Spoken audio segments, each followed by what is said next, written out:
ब्राह्मणों और शूद्र पर बीजेपी के सीएम ने किया विवादित पोस्ट, मांगनी पड़ रही है माफी। शूद्रों पर हेमंता का तंज, बीजेपी ने खुद को किया बयान से अलग।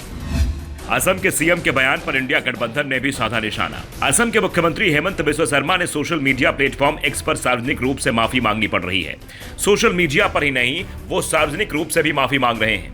कह रहे हैं कि जो ट्वीट किया गया था वो गलत था, ये मेरे विचार नहीं है, लेकिन गलती हुई है इसलिए माफी मांग रहा हूं। अपना पुराना ट्वीट भी हेमंता ने हटा दिया है।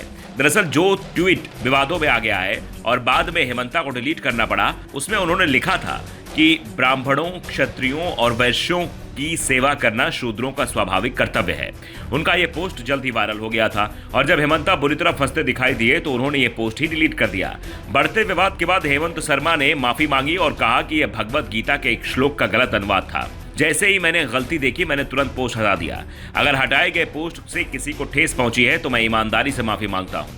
उन्होंने कहा कि वो नियमित रूप से अपने सोशल मीडिया हैंडल पर हर सुबह भगवत गीता का एक श्लोक अपलोड करते हैं। महापुरुष श्रीमंत शंकर देव के नेतृत्व में सुधार आंदोलन के लिए धन्यवाद। असम राज्य एक जाति विहीन समाज की एक आदर्श तस्वीर को दर्शाता है। हेमंता भले ही माफी मांग रहे हो, लेकिन विपक्ष उन्हें माफ करने को तैयार नहीं है, वो भी तब जब लोकसभा चुनाव सामने है।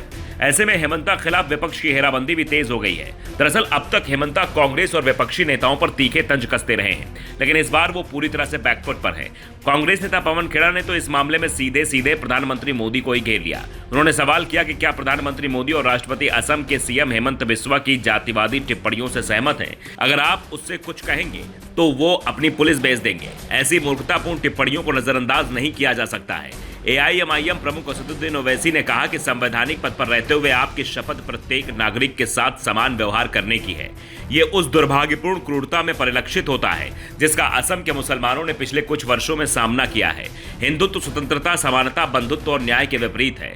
फिलहाल ट्वीट तो डिलीट कर दिया गया है, लेकिन बीजेपी को भी इस बात का एहसास है कि हेमंता का यह ट्वीट उनकी मुसीबत बढ़ा सकता है। इसलिए सिर्फ ट्वीट ही डिलीट नहीं कराया गया है, बल्कि हेमंता ने भी माफी मांग ली है। ऐसे में बीजेपी इस मामले को समाप्त मान रही है, लेकिन विपक्ष क्या इतनी आसानी से बीजेपी को इससे निकलने देगा?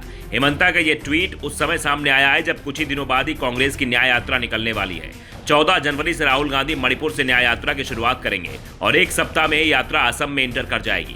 और यह भी साफ है कि राहुल गांधी के निशाने पर इस दौरान हेमंता रहेंगे और दलित समाज पर जिस तरह से हेमंता ने टिप्पणी की है उस पर राहुल गांधी का बयान जरूर आएगा।